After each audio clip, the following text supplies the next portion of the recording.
ជំរាបសួរអ្នកទាំងអស់គ្នាថ្ងៃនេះយើងបន្តជាមួយ season 3របស់ដោយបើក្បាលរឿងមកគឺយើងឃើញថានៅពេលដែរគឺវ៉ាកាម៉ាក៏បានសួរទៅកាន់ឈើអេមប្រថាហេតុអ្វីបានជាឈើអេមប្រហ្នឹងខំមកជួយជាមួយនឹងគាត់ខ្លាំងម៉េះដឹងទេថាគាត់ហ្នឹងគឺនៅទីនេះគឺពិបាកខ្លាំងមែនតើក៏ដោយសារតែពពួកវិសាចហ្នឹងគឺអត់មានឲ្យអាហារគាត់ញ៉ាំនោះទេដែលឈើអេមប្របានត្រឹមតែប្រាប់ទៅកាន់វ៉ាកាម៉ាវិញថាពួកហេរ៉ូតម្រុំតែរៀបចំជាមួយនឹងផែនការដើម្បីជួយឯងហ្នឹងគឺពិតជាលំបាកខ្លាំងមែនតើហើយ Chamber ក៏បានបញ្ជាជាមួយនឹង robot តូចមួយដើម្បីទៅត្រួតពិនិត្យជាមួយនឹងសភាពការនៅខាងមុខហើយក៏បានត្រូវជាមួយនឹង robot យក្សម្នាក់ដែលវាមានឈ្មោះថា G5 នឹងឯងក្នុងការកំទេចជាមួយនឹង robot តូចនោះចោលបាត់ទៅដោយឃើញអំនេះគាត់ក៏បានបញ្ចេញជាមួយនឹងមនុស្សយន្តចំនួន3ហើយព្រមទាំងបញ្ចេញជាមួយនឹងអគ្គិសនីដើម្បីមកឆក់ជាមួយនឹង G5 ផងដែរប៉ុន្តែត្រូវវាបានវាហ្នឹងគឺកំទេចយ៉ាងងាយស្រួលហើយនៅពេលដែលគាត់ឃើញនេះគឺធ្វើឲ្យគាត់ហ្នឹងក៏ពិតជាភ្ញាក់ផ្អើលជាមួយនឹងបិសាចនេះជាខ្លាំងក៏ដោយសារតែ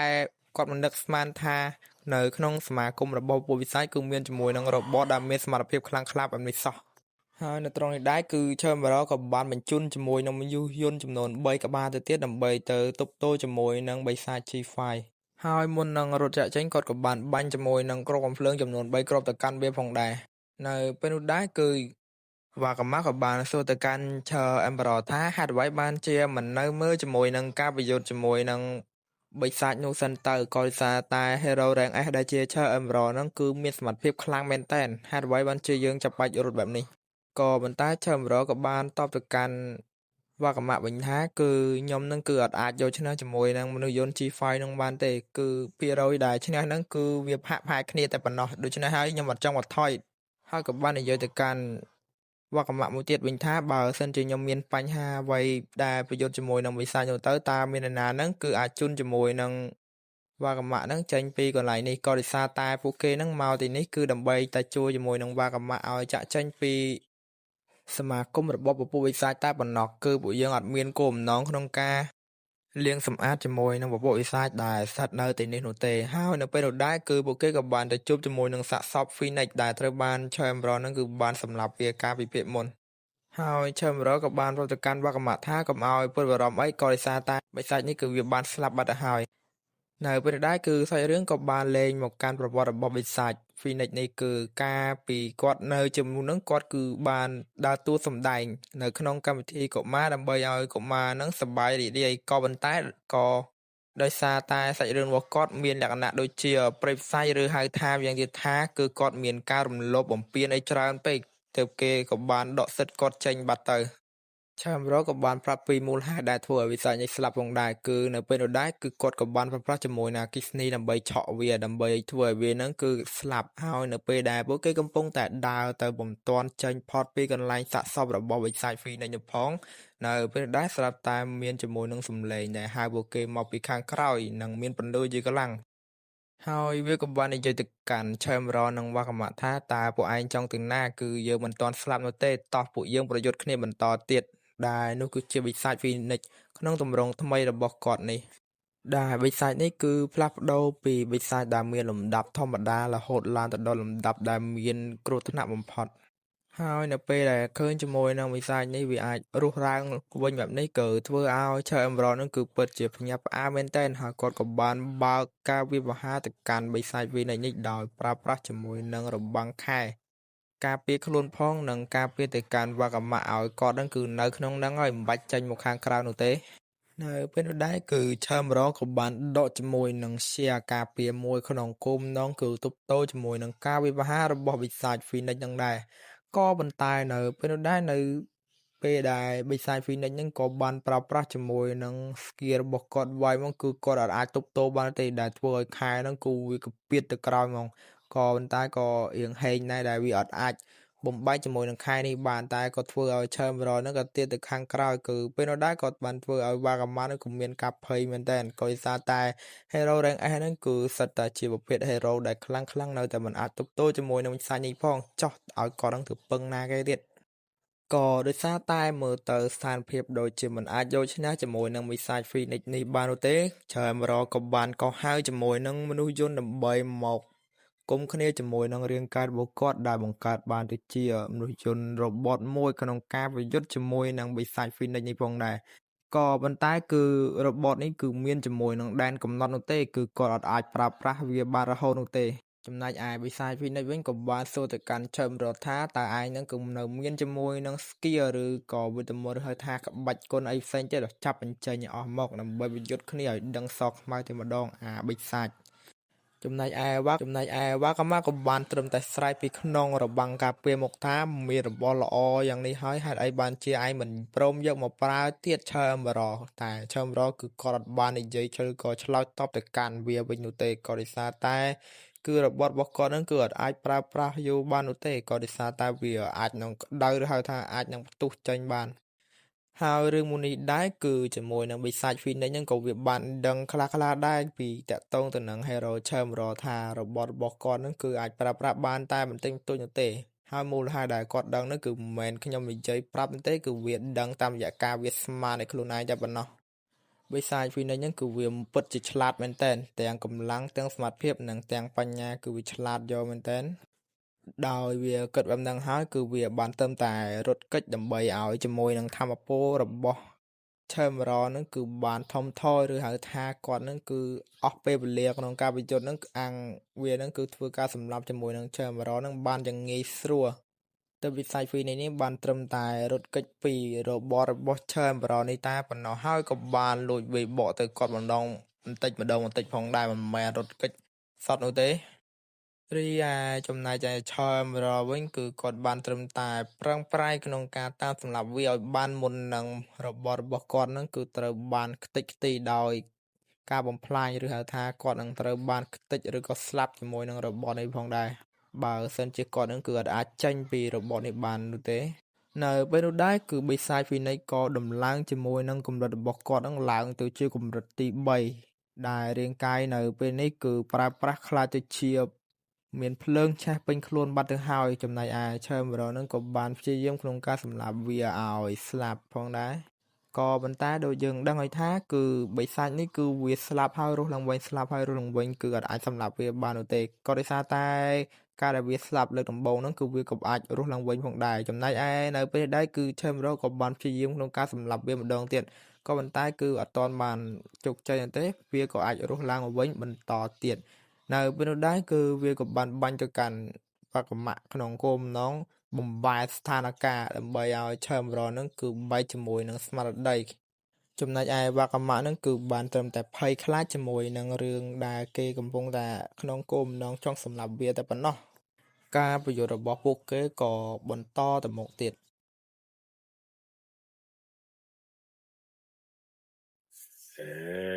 舐めてるだろう、俺を。おお、はっきり言って楽勝だと思ってる。俺は場数を踏んでる。お前みたいな変形巨大化野郎も何十匹も切ってきた。もう慣れてる。ហើយនៅត្រង់នេះដែរគឺឈើមរក៏បានដាក់ជាមួយនឹងធម្មពលឆក់ទៅកាន់វានឹងជាលើកទី2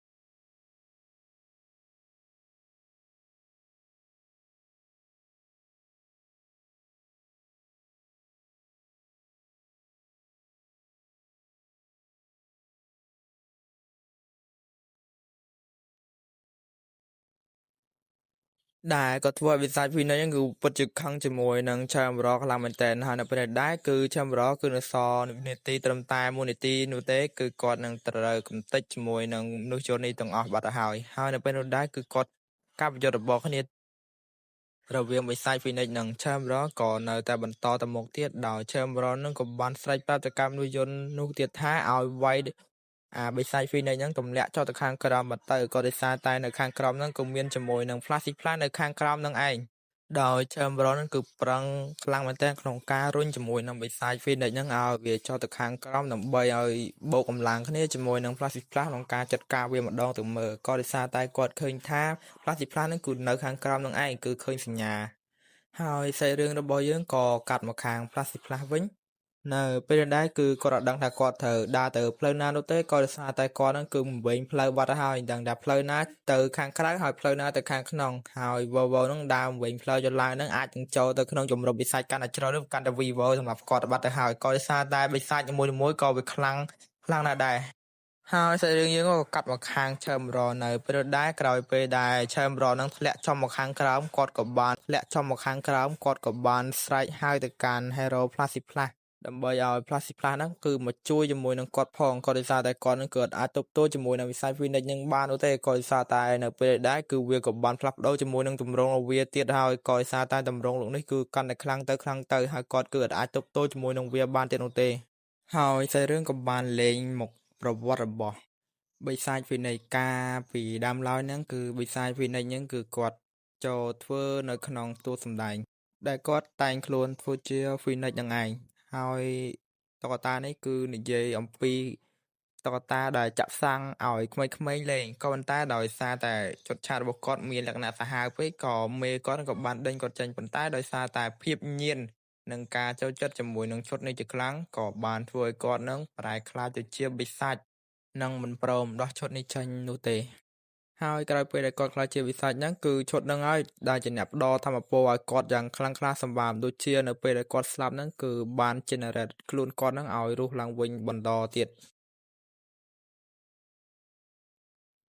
បន្តមកទៀតគឺបិសាច Phoenix ហ្នឹងក៏បានចាប់ជាមួយនឹងម៉ាកម៉ាក់ហ្នឹងយកទៅតាមវាផងដែរដោយបិសាច Phoenix ហ្នឹងក៏បានចាប់ជាមួយនឹងម៉ាកម៉ាក់ហ្នឹង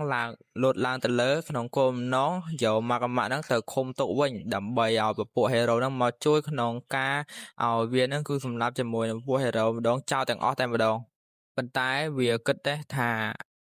Chamber នោះព្រមតម្រុំតែយកជាមួយនឹងម៉ាកវៈមកដល់ត្រង់នេះគឺវាមិនងាយស្រួលនោះទេត្រូវជួបជាមួយនឹងវិសាចនិងប្រថុយជីវិតខ្លាំងណាស់ចំណែកឯនៅត្រង់នេះផងដែរគឺពួកគេពិតជានិយាយឌឺដងគ្នាខ្លាំងមែនទែនមុននឹងធ្វើការប្រយុទ្ធគ្នាដោយបិសាចពីនេះនឹងក៏បាននិយាយទៅកាន់ Chamber ថាសម្បត្តិត្រឹម hero ក្មេងដូចជាឯងនឹងគឺមិនបាច់ចាំតែធ្វើអ្វីខ្លាំងនោះទេសម្បត្តិធំជាឯងទៅនេះយើងគ្រាន់តែបន្តតាមេដៃមួយក៏ស្លាប់ដែរដូច្នេះហើយឯងចោះចាញ់យើងទៅប្រហែលជាយើងអាចទុកជីវិតឲ្យឯង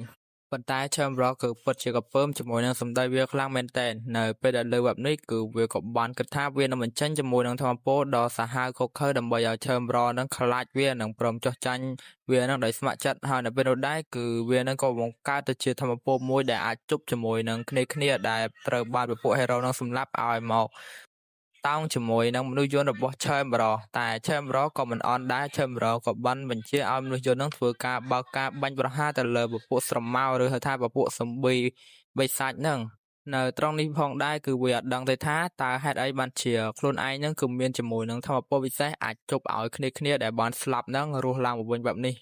ដោយវិសាចទាំងអស់នោះក៏វាមិនមែនអន់នោះដែរវាក៏បានងើបឡើងវិញធ្វើការវាយទៅកាន់ Chamber ហើយវាក៏ខ្លាំងគឺបិសាចខ្លះហ្នឹងគឺអាចចាត់ការជាមួយនឹង Chamber បានបាក់បែកនៅបំណែកខ្លះផងដែរហើយបិសាចវិន័យក៏ចាប់ផ្ដើមនាំជាមួយនឹងខ្លួនរបស់វកមៈក្នុងការរត់ចេញពីទីនេះដើម្បីឲ្យ Chamber ហ្នឹងធ្វើការប្រយុទ្ធជាមួយនឹងពពួកបិសាចដែលវាបានជប់ឡើងមកនឹងឯងដោយបិសាចនេះត្រឹមតែគិតក្នុងចិត្តថាច្បាស់ណាស់គឺ Chamber ច្បាស់ជាត្រូវជាមួយនឹងបិសាចអស់នេះសម្រាប់ជាបំខានដោយសារតែ Chamber ហ្នឹងគឺចិត្តនឹងកំទេចជាមួយនឹងមនុស្សយន្តដែលជាមនុស្សយន្តនឹងហើយនៅភ្លាមនោះដែរ Chamber ក៏បានបញ្ជាជាមួយនឹង robot ចំនួន 3-4 ដើម្បីហោះទៅតាមជាមួយនឹងអាប៉ែនឹងដើម្បីធ្វើការពំទុះវាចោលនៅខាងលើតែម្ដង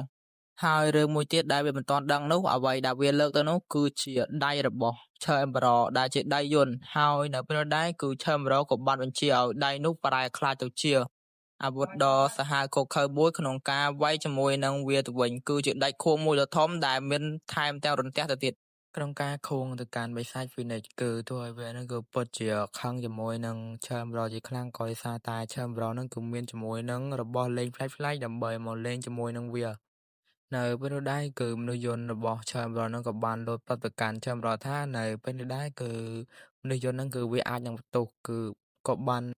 ដាស់តឿនទៅកាន់ Chamber ឲ្យគាត់នឹងឆាប់ចេញពីមនុស្សយន្តនឹងទៅប៉ុន្តែគាត់គឺអត់ចេញនោះទេបើសិនជាគាត់ហ៊ានតែចេញនោះគាត់នឹងត្រូវស្លាប់ដោយសារតែអបិនឹងវានឹងសម្លាប់គាត់ជាខ្លាំងហើយនៅពេលនោះដែរគឺ Chamber ក៏បានប្រើប្រាស់ជាមួយនឹង skill កម្ពុជារបស់គាត់ក្នុងការបាញ់កំទេចជាមួយនឹងពពួកវិសាចហើយក៏បានចេះ skill យ៉ាងខ្លាំងហើយវិស័យ Phoenix ហ្នឹងក៏ព្យាយាមក្នុងការស្រូបឬក៏ហៅថាទប់ជាមួយនឹងធម្មពលរបស់នោះប៉ុន្តែគឺបិសាចហ្នឹងគឺអាចទប់ជាប់ 100% នោះទេគឺវានឹងក៏បានត្រូវរបួសខ្លះដែរចំណែកឯ robot ឯនេះវិញវាក៏បានខ្ទេច អស់បាត់ទៅហើយគឺលែងដំណើរការទៀតបិសាចពីនេះក៏បាននិយាយទៅកាន់ឈើមរកវិញថានៅពេលនេះដែរឯងបានធ្វើឲ្យមុខយើងមួយចំហៀងគឺបានរលាក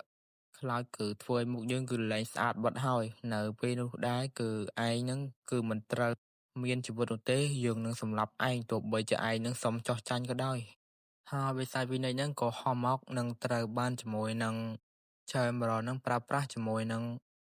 របត់យក្សរបស់គាត់ហ្នឹងឲ្យវាខំជាមួយនឹងអាប៉ែតហ្នឹងប៉ុន្តែត្រូវបានបិសាច Phoenix ហ្នឹងគឺអាចកំទេចវាបានយ៉ាងងាយស្រួលហើយក៏បានសើចដូចទៅកាន់ឈើមរកទៅថាសម្បត្តិត្រឹមជាកូនក្មេងដូចជាឯងគឺគ្មានលទ្ធភាពមកយកឈ្នះយើងបាននោះទេវាក៏បានសោចយ៉ាងខ្លាំងប៉ុន្តែគឺអត់ដឹងថាហេតុអីបានជាវាសោចបែបនោះទេនៅពេលនោះដែរគឺឈើមរកក៏បានប្រាប់ទៅកាន់ម៉ាកមៈថា